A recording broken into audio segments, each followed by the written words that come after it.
Welcome back, folks, to the third part of our lectures, video lectures on limits. So limits part 3.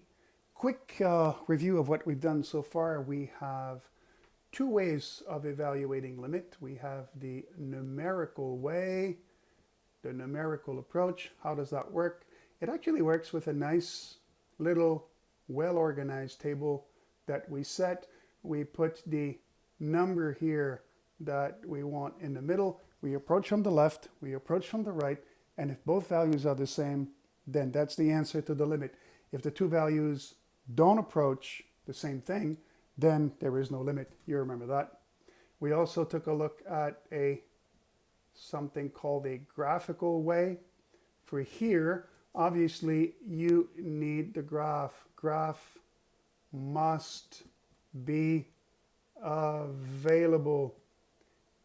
When it is, you do the same thing. You approach x from the right, you approach x from the left. If the two answers are the same y value, we have a limit. If not, we don't.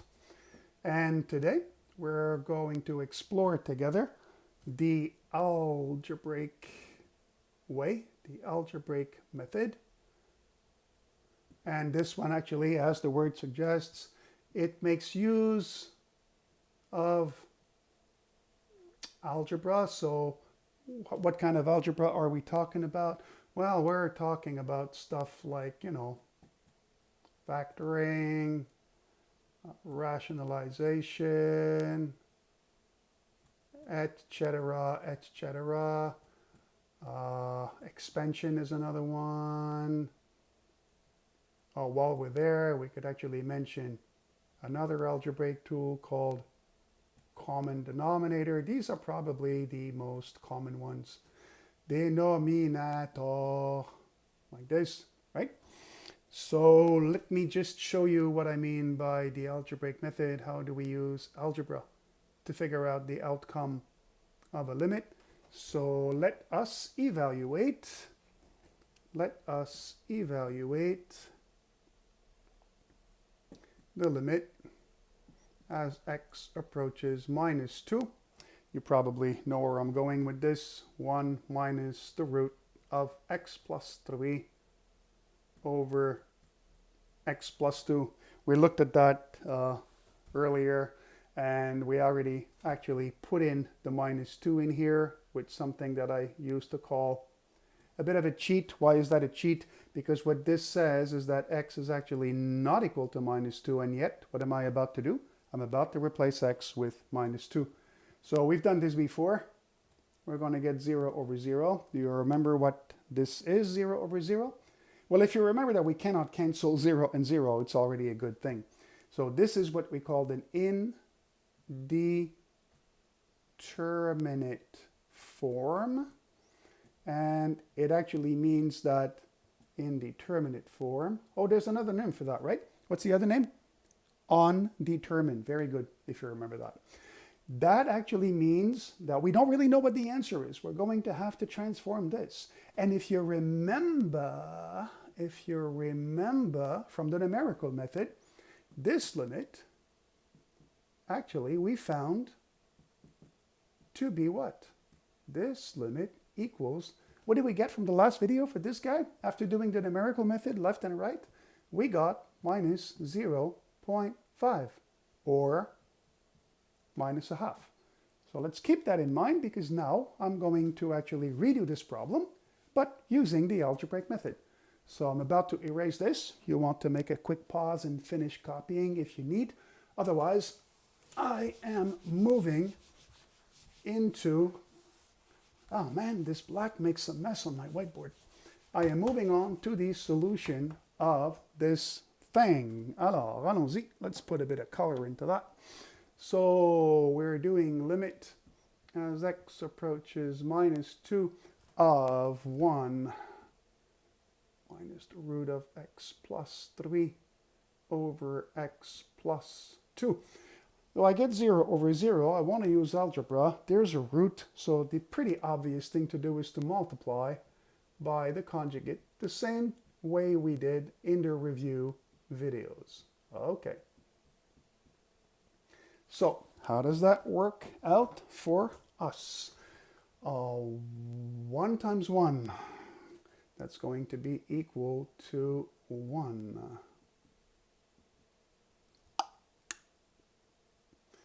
Ensuite, 1 times the root, and then minus the root times 1. If you actually remember the little videos, you know that when you use the conjugate properly, those two middle terms always cancel out. One is the negative of the other. And what about the last times the last? Root of x plus 3, root of x plus 3, that's x plus 3, but there's a minus, so minus x plus 3. Now we are not going to expand the bottom.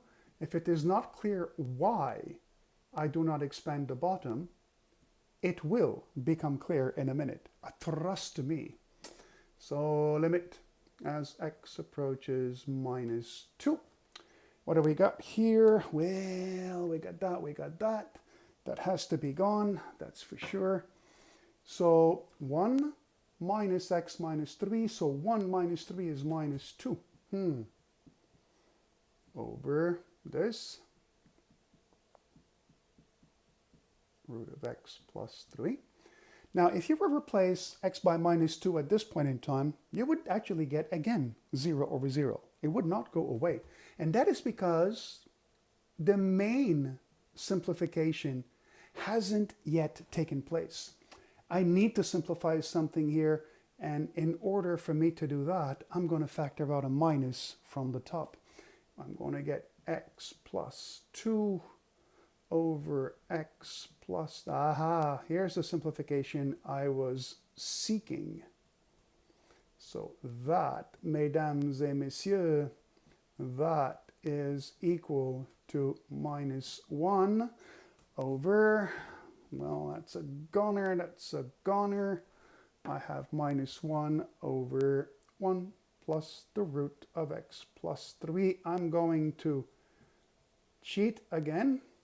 Now, if you're not really comfortable with this, because in fact, you're right, x is not equal to minus 2. And that actually is the reason why I can cancel those two, because x is not equal to minus 2. So I'm not canceling 0 and 0. I'm canceling, say, 0.01 with 0.01, which is equal to 1. But here, that holds true again, and yet I am replacing x by minus 2. The reason for that will become clear in the fourth video, where we're going to talk about a certain number of rules involving limits. But for now, let's call it the cheat. Let's replace x with minus 2. Minus 2 plus 3 is 1. Root of 1 is 1. 1 plus 1 is 2. And guess what? We get the same answer as we got using the numerical method, but in a much more elegant way, much more mathematical, less roundabout. No guessing where the sequence of numbers are going. Everything here is perfect. Again, I will erase in 2, 1, 0. And we're going to move on to exemple numéro 2. So really, this video is to illustrate one thing.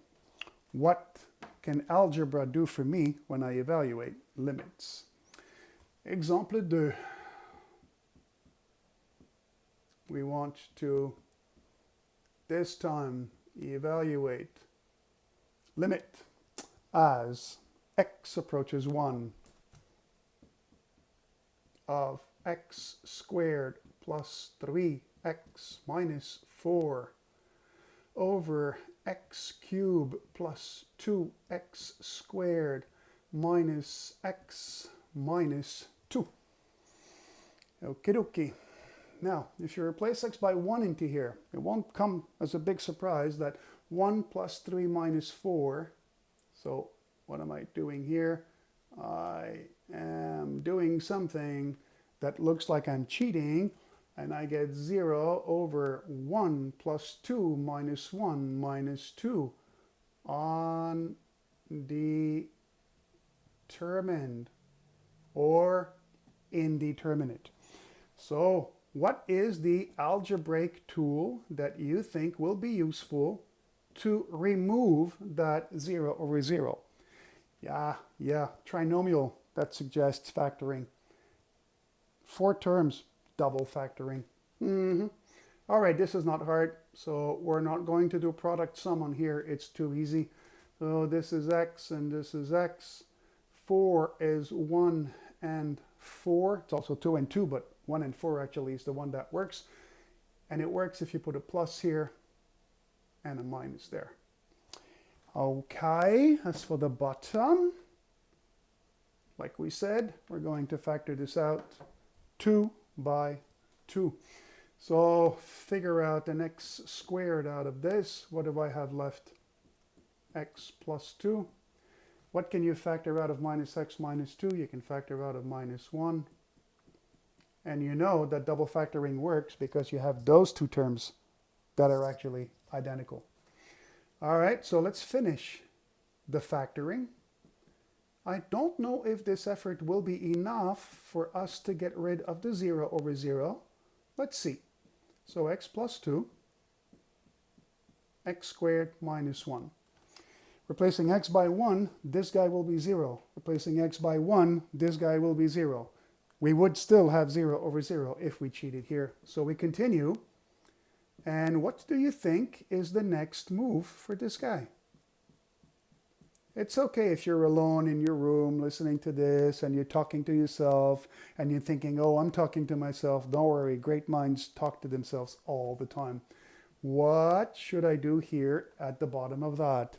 If you're thinking, aha, difference of squares, you're spot on. So x plus 2, x plus 1, x minus 1. That is the ticket. Do you see a cancellation? Of course you do. Well, of course you do. Those two are gone.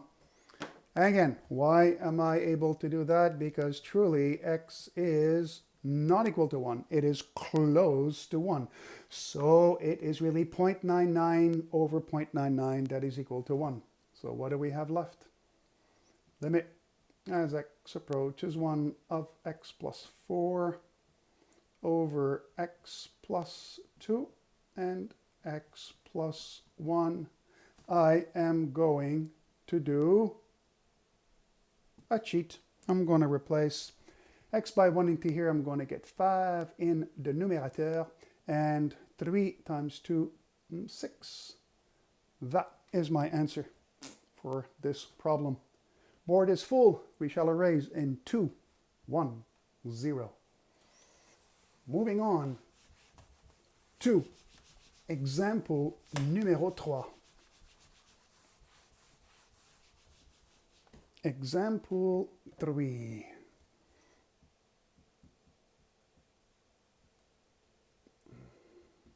Evaluate the limit as x approaches -1 of the following ratio, x plus 2 squared minus 1 over x plus 1, no, over minus x minus 1. That is nicer. That is just a little scratch here. Nothing that we need to worry about. All right. So you're starting to know the drill now. What's the first move? What's the first move here? It's a cheat. I just want to know if I have to work harder on this or not. So minus 1 plus 2 is 1. 1 squared is 1 minus 1, 0. Minus 1 is 1. 1 minus 1, 0. Undetermined. Again, I cannot cancel 0 and 0. I have to use algebra in order to get rid of this. What do you think is the proper algebra means to do that? Well, we have a little option here. Actually, we have two. We can expand x plus 2 squared and see where that takes us. Or we can actually treat the numerator as a difference of squares, because after all, this is a square minus a square. I think most people would just expand x plus 2, so let us follow what most people would do. X squared, 4x plus 4 all over. I can probably do something about minus x minus 1 here. I can probably take out a minus. I don't know if that's going to be useful, but there's too many minuses, so we'll take one out. So what is that? That's the limit as x approaches minus 1 of what? X squared plus 4x plus 3. over minus x plus 1. Good effort. But I guarantee you, if you replace x by minus 1 again, top and bottom, you're still in the same position as you were before. You're still 0 over 0. We need to work a little more. So what do you think is the ticket here? Well, yeah, we have another of these trinomials that we would like to factor. Hopefully, it's not too hard. So let us factor x squared plus 4x plus 3. That should work out nicely into x plus 1 and x plus 3. And once again, I can cancel the x plus 1s because x is not equal to minus 1. So I am going to do just that. These two are gone. And I am left with the simple limit on which I plan to cheat of x plus 3 over minus 1. Replacing x with minus 1, I get minus 1 plus 3, I get 2 over minus 1. I get negative 2 as my answer. And that's example 3. Good. Erasing the board in 2, 1, 0. Moving on to example 4. What do we have here in example 4? Let's go back to black. Example 4 is the limit as x approaches 0.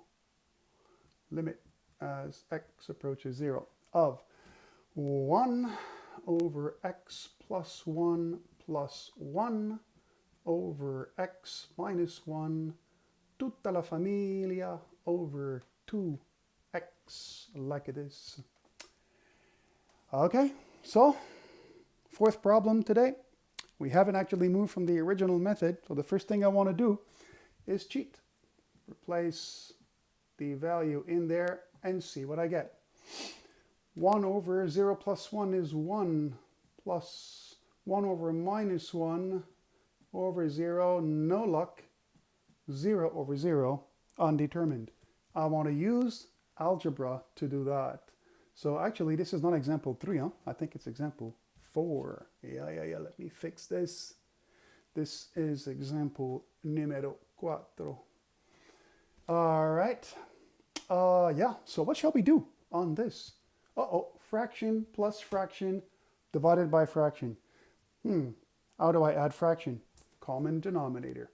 So let us do that. This is the limit as x approaches 0. Let's take a common denominator for the top. So what shall it be? X plus 1 times x minus 1. That's a good common denominator, right? And then what do? We crisscross. So 1 times x minus 1 plus 1 times x plus 1. And all that jazz, don't forget, is divided by 2x. My bracket here is missing. Okay, dokie. So this is the limit as x approaches 0 of, open your brackets on the top, x minus 1 plus x plus 1. The 1 and the minus 1 will go away. And I will actually have 2x over x plus 1, x minus 1. Now, instead of dividing this by 2x, I'm going to multiply this by what? Division by 2x. So let's go aside. Division by 2x is the same as multiplication by what? The reciprocal. You know that. So instead of dividing by 2x, I'm going to multiply by 1 over 2x.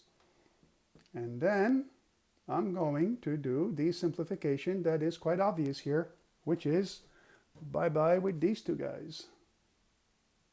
Good. And now what I have is the limit as x approaches 0 of only 1 left here, and x plus 1 and x minus 1. Good. Again, I'm allowed to do that because x is in fact not exactly 0.